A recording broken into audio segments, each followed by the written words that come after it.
दोस्तों, समस्या में ही समाधान है।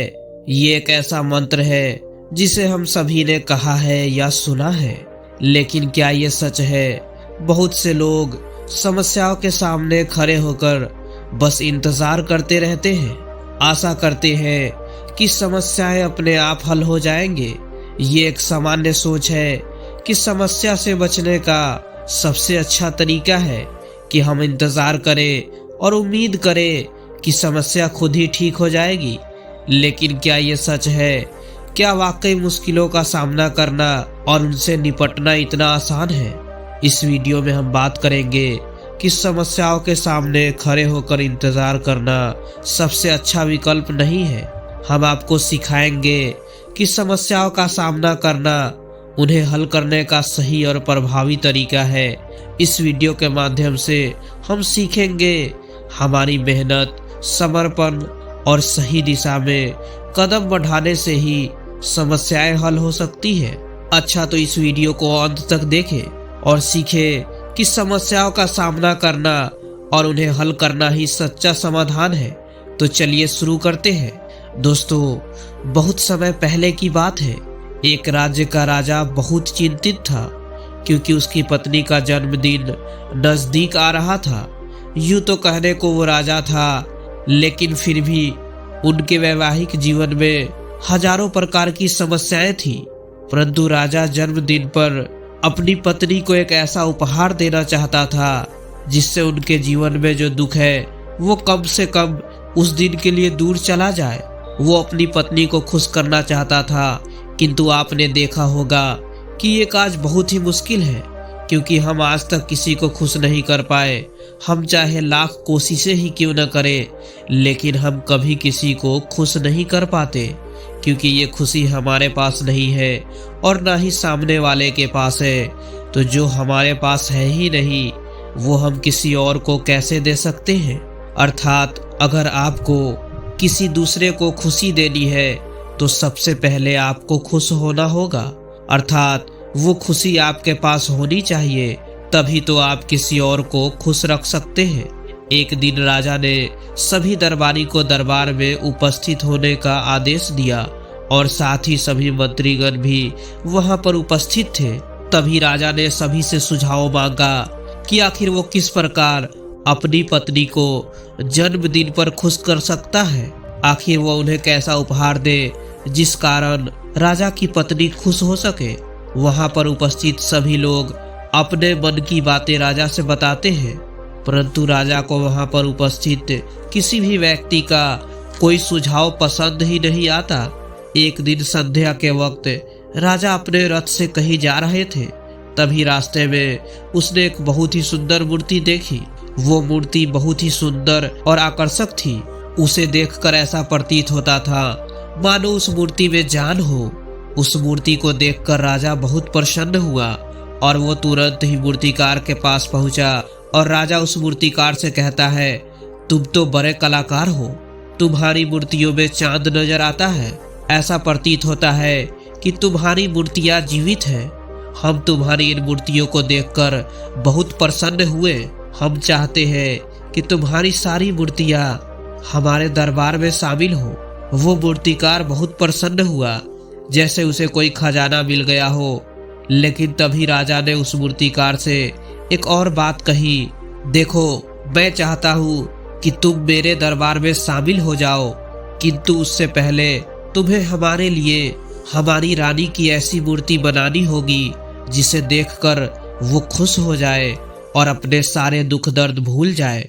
और यदि तुम ऐसा न कर सको तो मैं तुम्हारा सर धड़ से अलग कर दूंगा। राजा के मुख से ये सुनकर मूर्तिकार घबरा गया, उसके पसीने छूट गए। वो राजा को मना भी कैसे करे, इसलिए उसने ना चाहते हुए भी राजा को स्वीकृति दे दी। राजा उस मूर्तिकार की बात सुनकर बहुत प्रसन्न हुआ और वो वापस महल लौट गया। लेकिन उधर दूसरी तरफ जो मूर्तिकार अब तक बहुत प्रसन्न था, जो अपने मन से मूर्तियां बनाया करता था, जो हमेशा खुश रहता था, अब वो दुखी हो गया था। वो गहरे दुख में चला गया था। वो डर के कारण रानी की मूर्तियां बनाना शुरू करता है, परंतु जो भी मूर्ति बनाता था उस मूर्ति को देखकर ऐसा प्रतीत होता था मानो वो मूर्ति बहुत दुखी है, उसे किसी प्रकार का कोई दुख है। एक के बाद एक उसने कई सारी मूर्तियां बना डाली, परंतु कोई भी मूर्ति ऐसी नहीं थी जिसे देखकर कोई भी खुश हो सके, जिसे देखकर ये प्रतीत हो कि मानो उस मूर्ति में जान हो और वो मूर्ति देखकर कोई भी अपना दुख भूल जाए। और यह इस कारण हो रहा था क्योंकि मूर्तिकार भीतर से बहुत दुखी था, जो उसकी मूर्तियों के रूप में साफ और स्पष्ट नजर आ रहा था। राजा ने उस मूर्तिकार को 1 सप्ताह का समय दिया था, किंतु 4 दिन तो उसने यूं ही व्यर्थ कर दिए। अब उसके पास केवल 3 दिन का ही समय बचा था, जिसके बारे में सोच सोच कर उस मूर्तिकार का गला सूखा जा रहा था। डर के कारण अब उसके हाथ पैर भी काम करना बंद कर चुके थे। उसके हाथ से हथौड़ी और छेनी तक नहीं चल रही थी और उसे अपना भविष्य नजर आ रहा था। उसे नजर आ रहा था कि राजा उसे मृत्यु दंड दे रहा है। उसके बाद उसके परिवार का क्या होगा, उसके परिवार को कौन संभालेगा, ये सोच सोच कर उस मूर्तिकार का मन बैठा जा रहा था। तभी उसने एक योजना बनाई। वो अपने परिवार को साथ लेकर रात ही में गांव छोड़कर चला जाएगा। ये सोचकर वो तुरंत घर लौटा। उसने सारा सामान बांधा, अपनी पत्नी और अपने बच्चों को भी तैयार किया। वो जैसे ही घर से निकलने वाला था कि तभी उसने देखा कि राजा के सिपाही वहां पर तैनात हैं। ये देखकर वो मूर्तिकार और भी घबरा गया। वो समझ नहीं पा रहा था कि क्या करे। यदि वो यहाँ से भागने की कोशिश करता है और पकड़ा जाता है तो राजा उसके साथ साथ उसके परिवार को भी मृत्यु दंड दे देंगे। वो कुछ समझ नहीं पा रहा था। तभी वो जमीन पर बैठ गया और रोने लगा और अपनी पत्नी से कहता है, अब से तुम्हें बच्चों का ख्याल रखना होगा। दोस्तों, वीडियो में आगे बढ़ने से पहले इस वीडियो को लाइक और चैनल को सब्सक्राइब जरूर करें ताकि ऐसी वीडियो की नोटिफिकेशन आप तक पहुंच सके। अब से तुम्हें बच्चों का ख्याल रखना होगा। मेरा और तुम्हारा साथ यही तक था, क्योंकि राजा ने जिस प्रकार की मूर्ति का मुझे आदेश दिया है मैं उस प्रकार की मूर्ति नहीं बना पा रहा, जिस कारण राजा मुझे मृत्यु दंड दे देंगे। वो मेरा सर धड़ से अलग कर देंगे और उसके बाद तो तुम्हें ही बच्चों का ख्याल रखना होगा। इतना कहकर वो जोर जोर से फूट फूट कर रोने लगा। देखते ही देखते रात बीत गई और अगले दिन सुबह सुबह उस मूर्तिकार के दरवाजे पर एक गुरु भिक्षा मांगने आए। मूर्तिकार ने उन्हें भिक्षा लाकर दी। मूर्तिकार बहुत परेशान लग रहा था, जिसे देखकर गुरुवर उस मूर्तिकार से कहते हैं, बेटा, हमारे जीवन में दुख और सुख तो आते ही रहते हैं। हमारे जीवन में दुख और समस्याएं तो होती ही हैं, किंतु इन सभी दुख और समस्याओं का समाधान और निवारण भी होता है। परंतु हम केवल दुख और समस्याएं ही देखते हैं। उन दुख और समस्याओं के छिपे निवारण और समाधान को हम कभी नहीं देख पाते। यदि तुम ध्यान से देखोगे तो हर समस्या का समाधान है और हर दुख का निवारण भी है। मैं ये अच्छी तरह जानता हूँ कि तुम यहाँ से अपनी पत्नी और बच्चों को लेकर भाग जाना चाहते थे, किंतु ऐसा हो नहीं सका। उस मूर्तिकार ने जब गुरु के मुख से ये बातें सुनी तो वो उनके चरणों में जा गिरा और हाथ जोड़कर उन गुरुवर से कहता है, हे गुरुवर, आप ही बताइए मैं क्या करूं। राजा ने मुझे मूर्ति बनाने का आदेश दिया है, किंतु मुझसे चाहकर भी वैसी मूर्ति नहीं बन पा रही है, और यदि मैंने मूर्ति नहीं बनाया तो राजा मुझे मृत्यु दंड दे देंगे और उसके बाद मेरे परिवार का क्या होगा, उनका ख्याल कौन रखेगा। तभी गुरुवर उस मूर्तिकार से कहते हैं, बेटा, आंख बंद कर लेने से कुछ नहीं होने वाला, क्योंकि दुख और समस्याएं तो वही की वही खड़ी रहती हैं। ध्यान देने और कर्म करने से सब कुछ बदल जाता है। यदि तुम केवल आंख बंद करके ये सोचोगे कि तुम्हारी समस्या चली जाएगी तो ऐसा कभी नहीं होगा। इतना कहकर उन गुरुवर ने उस मूर्तिकार के कानों में कुछ कहा और उसके बाद वो वहां से चले गए। उन गुरु के वहां से चले जाने के बाद वो मूर्तिकार महल गया, जिसे देखकर राजा उस मूर्तिकार से कहता है, लगता है तुमने समय से पहले ही एक अद्भुत मूर्ति तैयार कर ली है। बताओ वो मूर्ति कहाँ है, मैं भी उसे देखना चाहता हूँ। इस पर मूर्तिकार जवाब देते हुए कहता है, महाराज, अभी तक मैंने मूर्ति तैयार नहीं की है, परंतु आपके दिए हुए समय पर मैं अवश्य ही वो अद्भुत मूर्ति तैयार कर लूंगा। लेकिन उससे पहले मेरा एक बार महारानी से मिलना बहुत आवश्यक है, अन्यथा वो अद्भुत मूर्ति तैयार नहीं हो पाएगी। राजा ने उस मूर्तिकार की सारी बातें ध्यानपूर्वक सुनी और उसके बाद राजा ने मूर्तिकार को महारानी से मिलवाया। मूर्तिकार महारानी से मिलने के बाद महारानी से प्रश्न करते हुए कहता है, महारानी जी, किसी भी औरत के जीवन का सबसे बड़ा दुख क्या हो सकता है? इस पर महारानी जवाब देते हुए उस मूर्तिकार से कहती है, किसी औरत का मानव बन पाना उसका सबसे बड़ा दुख है। तभी वो मूर्तिकार महारानी से एक और प्रश्न करते हुए कहता है, महारानी जी, किसी औरत के जीवन का सबसे बड़ा सुख क्या हो सकता है? महारानी उस मूर्तिकार के इस प्रश्न का जवाब देते हुए कहती है, किसी भी औरत के जीवन का सबसे बड़ा सुख उसके पति और उसके बच्चों का उसके पास होना है। महारानी के मुख से अपने प्रश्नों का जवाब जानकर मूर्तिकार बहुत प्रसन्न हुआ और उनसे आज्ञा लेकर वो वापस अपने घर लौट आया और अब से वो दिन रात उस मूर्ति पर काम करने लगा। देखते ही देखते पूरे 3 दिन पूरे हो गए। आखिरकार रानी के जन्म दिवस वाले दिन वो मूर्तिकार उस मूर्ति को लेकर राजमहल पहुंचता है। लेकिन अब राजा के मन में ये बेचैनी थी, पता नहीं उस मूर्तिकार ने आखिर कैसी मूर्ति बनाई होगी, पता नहीं वो मूर्ति महारानी को पसंद आएगी भी या नहीं। इस प्रकार के कई प्रश्न राजा के मन में चल रहे थे। राजा के मन की बेचैनी लगातार बढ़ती ही जा रही थी।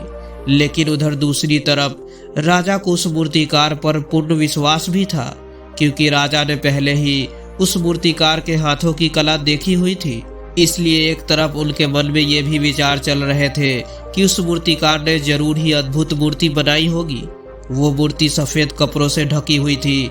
तभी राजा ने उस मूर्ति की ओर इशारा करते हुए रानी से कहा, ये आपका जन्म दिवस का तोहफा है, इसे कबूल करें। उसके बाद रानी ने अपने हाथों से उस मूर्ति से वो कपड़ा हटाया और उस मूर्ति को देखते ही रानी की आंखों से आंसू बहने लगे और ये देखकर राजा को ऐसा प्रतीत हुआ कि मानो रानी को ये मूर्ति पसंद नहीं है। इसलिए राजा ने तुरंत ही क्रोधित होकर अपने सिपाहियों को आदेश दिया और उस मूर्तिकार को बंदी बनवा लिया। लेकिन तभी महारानी राजा से कहती है, रुकिए, इस मूर्तिकार ने तो मेरा दुख और सुख एक ही मूर्ति में निकाल दिया है। इस मूर्ति में मेरे पति मेरे साथ है और मेरे हाथ में मेरा बच्चा है। इससे सुंदर मूर्ति मैंने आज तक नहीं देखी। ये बहुत ही लाजवाब है, अद्भुत है। इससे सुंदर तोहफा मेरे लिए और कोई नहीं हो सकता। काश ऐसा मेरे जीवन में वास्तव में हो जाए। मेरे पति भी मेरे साथ हो और मेरे हाथों में मेरा बच्चा भी हो। महारानी की ये सारी बातें सुनकर और मूर्ति को देखकर राजा को अपनी गलती का एहसास हुआ। राजा अपनी प्रजा और अपने साम्राज्य की देखरेख में इतना व्यस्त रहता था कि वो कभी अपनी पत्नी को समय नहीं दे पाता था, जिस कारण राजा की आंखों से आंसू बहने लगे और दरबार में उपस्थित सभी लोग वो मूर्ति देखकर हैरान थे। आज तक किसी ने भी ऐसी सुंदर और जीवित मूर्ति नहीं देखी थी जिसमें सुख और दुख एक साथ नजर आ रहे हो। उसके बाद उस राजा ने उस मूर्तिकार को रिहा करवाया और उसे ढेरों इनाम दिए और अपने राज्य में जगह भी दी। किंतु उस मूर्तिकार ने तो इनाम स्वीकार कर लिया, परंतु राज दरबार में उसने जगह नहीं ली और हाथ जोड़कर राजा से कहता है, हे महाराज, मेरी आपसे विनती है। आपने मुझे चेतावनी दी थी, यदि मैं मूर्ति नहीं बना सका तो आप मुझे मृत्यु दंड दे देंगे।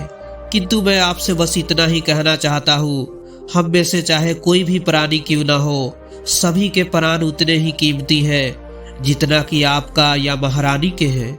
इसलिए किसी को भी बिना दोष के दंड नहीं देना चाहिए। मेरी पत्नी ने मुझसे कहा था कि राजा की दोस्ती और दुश्मनी दोनों ही अच्छी नहीं होती, इसलिए मुझे आपके राज दरबार में कोई स्थान नहीं चाहिए। मैं अपनी छोटी सी दुनिया में बहुत खुश हूँ। मैं अपने छोटे से परिवार के साथ बहुत खुश हूँ। आज तक जो करता आया हूँ मुझे वो बहुत पसंद है और मैं अपने पूरे जीवन काल वही करना चाहता हूँ। मैं जैसा हूँ, जिस हाल में हूँ, मुझे बहुत प्रसन्नता है कि मैं आज इतना खुशहाल इंसान हूँ। अब मुझे आज्ञा दीजिए। इतना कहकर वो मूर्तिकार वहां से चला गया। दोस्तों, इसी प्रकार हमारे जीवन में भी बहुत बड़े बड़े संकट और दुख आ जाते हैं, किंतु वास्तव में तो ये दुख और संकट हमें कुछ सिखाने के लिए आते हैं, किंतु हम तो केवल उन दुख और समस्याओं को ही देखते रह जाते हैं। हम उनका निवारण खोजने का तनिक भी प्रयास नहीं करते। और जब हम दुख के साथ क्रोध करते हैं तो हम वास्तविकता में अपना ही नुकसान कर लेते हैं। जो व्यक्ति समझदार होते हैं वो अपने दुख और परेशानियों से ये सबक सीख ही लेते हैं कि उन्हें विषम परिस्थितियों में शांत रहकर उन दुखों का निवारण करना चाहिए, उन समस्याओं का समाधान करना चाहिए। किंतु हम में से अधिकांश लोग ये नहीं सीख पाते। वे लोग दुख और परेशानियों के समय पर क्रोधित हो ही जाते हैं। वो इस बात को अच्छी तरह जानते हैं कि हमें दुख और समस्या के समय शांत रहना चाहिए और उसका समाधान खोजने का प्रयास करना चाहिए, किंतु हम बार बार वही गलती दोहराते रहते हैं। जब भी हमारे सामने कोई विषम परिस्थिति उत्पन्न होती है तो हम बार बार क्रोधित हो जाते हैं और क्रोध में आकर हम अपना ही नुकसान कर लेते हैं, क्योंकि क्रोध में हम कभी भी कोई चीज सीख नहीं सकते। क्रोध में हमारा मस्तिष्क काम करना बंद कर देता है और उसे केवल वो स्थिति नजर आती है, वो समय नजर आता है जो उसके खिलाफ है। और जो जीवन के दुखों से, इन समस्याओं से कुछ सीख नहीं पाता, ऐसा व्यक्ति पूर्ण रूप से एक दलदल में फंसे हुए इंसान की तरह है, जो परिस्थितियों के दलदल में कुछ इस प्रकार फंस चुका है कि वो वहां से निकल नहीं सकता। फिर वो चाहे कितना भी हाथ पैर क्यों न मार ले, और जितना हाथ पैर मारेगा वो उतना ही उस दलदल में फंसता चला जाएगा। जबकि आपको हाथ पैर न मारकर शांत रहकर अपने मस्तिष्क का प्रयोग करना चाहिए और ये सोचना चाहिए कि इस दुख, इस समस्या और इस विषम परिस्थिति का समाधान क्या हो सकता है।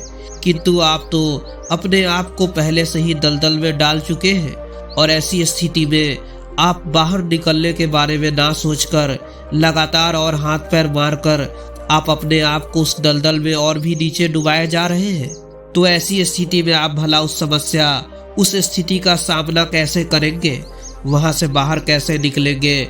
और वहीं पर जो व्यक्ति थोड़ा भी जागृत है, जो दुख और समस्याओं का निवारण और समाधान खोजने में वास्तव में अपना समय लगाते हैं, वो ये जानते हैं कि निवारण और समाधान एक हीरे की तरह है। वो हीरे की खान की तरह है। जिस प्रकार एक हीरे को ढूंढा जाता है, फिर उसे तराशा जाता है, जिसके बाद उस हीरे की कीमत बहुमूल्य हो जाती है, ठीक वैसे ही दुख और समस्या में समाधान और निवारण खोजने की आवश्यकता होती है और वो हमें खोजना भी चाहिए। और जब आपको मिल जाते हैं तब आपको एक ऐसी संपदा मिलती है, एक ऐसी समझ, एक ऐसा विश्वास, एक ऐसी शक्ति मिलती है। उसके बाद आपके सामने जब भी कोई समस्या या कोई परेशानी आती है तो आप अकेले नहीं होते, बल्कि आप ये समझ जाते हैं कि वे विषम परिस्थिति आपको कुछ सिखाने आई है और आप उसका डटकर सामना करते हैं। उससे वो सारी चीज सीखते हैं जो वो आपको सिखाना चाहती है और उसके बाद आप और भी मजबूत होते चले जाते हैं। आपका विश्वास और भी बढ़ता चला जाता है, आप और भी शक्तिमान और बलवान होते चले जाते हैं। इसलिए महात्मा बुद्ध कहते हैं, यदि दुख है तो उसका निवारण भी है, यदि समस्या है तो उसका समाधान भी है। इसलिए केवल दुख में उलझे मत रहिए, बल्कि उस दुख का निवारण कीजिए। और यही आपको करना चाहिए। केवल हाथ पर हाथ धरे बैठे रहने से या फिर यूं ही समय को व्यर्थ गंवाने से आपको कभी भी उसका निवारण नहीं मिलेगा, बल्कि जितना आप उस दुख और समस्याओं से अपनी जान छुड़ाकर भागने की कोशिश करेंगे, उतनी ही तीव्रता से वो आपके पीछे भागेगी। और जैसे जैसे समय बीतता जाएगा वो दुख और समस्या और भी विकराल रूप ले लेगी और तब उसका सामना करना और भी मुश्किल हो जाएगा। दोस्तों, इस वीडियो को पूरा देखने के लिए आपका दिल से बहुत बहुत धन्यवाद।